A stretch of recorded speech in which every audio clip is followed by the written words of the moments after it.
अगर आप अपने माँ बाप से सच्चा प्यार करते हो ना, तो इस कहानी को पूरा जरूर देखना।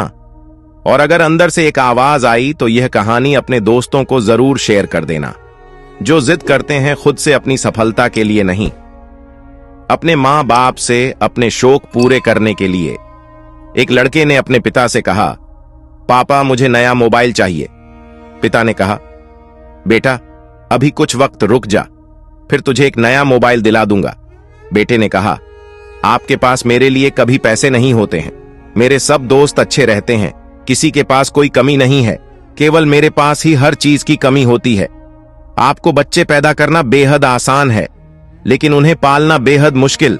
जब आप मेरी जरूरत पूरी कर ही नहीं सकते तो क्या मतलब इस घर में रुकने का? मैं घर छोड़कर जा रहा हूं बेटा, रुक जा, मेरी बात तो सुन, हम तुझे दिला देंगे।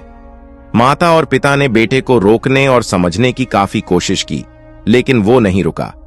गुस्से में उसने बैग पैक किया और घर से निकल पड़ा। लेकिन घर से निकलते वक्त गलती से उसने अपने पिता की डायरी अपने बैग में डाल ली। पिता की आदत थी कि वह हमेशा डायरी लिखा करते थे और उनकी डायरी को छूने की परमिशन किसी को भी नहीं थी। लड़का घर से काफी दूर आ गया और थक कर बैठ गया।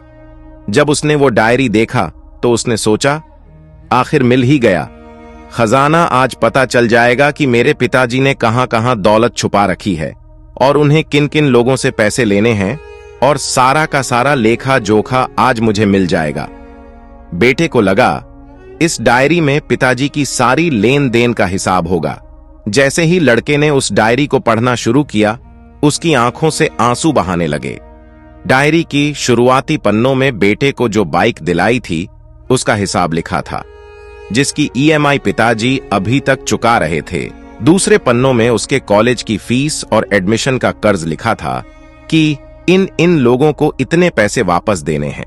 और सबसे आखिरी पन्ने पर लिखा था कि बेटे को अब मोबाइल दिलाना है, उसके लिए मुझे कौन कौन उधार दे सकता है, उन सभी लोगों के नाम लिखे हुए थे। बेटे ने जैसे ही सब पढ़ा, वो पागलों की तरह रोने लगा और रोते रोते दौड़ता भगता घर आया। जैसे ही उसने घर आकर देखा तो उसके माता पिता एक कोने में बैठकर रो रहे थे। बेटा अपने पिता के पैरों में गिरकर रोने लगा कि पिताजी मुझे माफ कर दो। पिता ने कहा, बेटा तू मत रो, तुझे मोबाइल मिल जाएगा। बेटे ने कहा, पिताजी मुझे आपसे कुछ नहीं चाहिए, मुझे पता चल चुका है आप इस डायरी में हम लोगों से क्या छुपाते थे। मैं अब आपको कोई काम नहीं करने दूंगा, मैं मेहनत करके सब कुछ ठीक करूंगा। ये सुनकर पिताजी ने बेटे को गले से लगा लिया। दोस्तों, माँ बाप अपना पूरा जीवन, अपनी पूरी खुशी अपने बच्चों के लिए कुर्बान कर देते हैं, लेकिन कुछ बच्चों को लगता है कि माँ बाप ने उनके लिए कुछ नहीं किया। वह कभी आपको अपनी समस्या नहीं बताते, भले ही वह कितनी ही बड़ी समस्या से गुजर रहे हों। रिश्तेदार भी उन्हें नीचा दिखाते होंगे तो भी वो सह लेते होंगे, लोग भी ताने मारते होंगे तो भी वो सह लेते होंगे, लेकिन आपसे अपनी समस्या कभी शेयर नहीं करते, क्योंकि वो आपको कभी दुखी नहीं देखना चाहते हैं। अब आपका फर्ज बनता है अपने माँ बाप को अच्छी तरह ख्याल रखना और उन्हें सुख देना, ताकि वो भी अपने जीवन का बचा हुआ समय सुख में गुजार सके।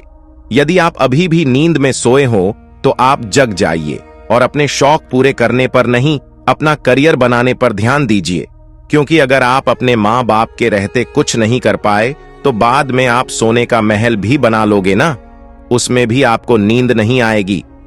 अपने जीवन में कुछ बेहतर कर लीजिए ताकि आपके माता पिता को उम्र होने के बाद भी काम ना करना पड़े।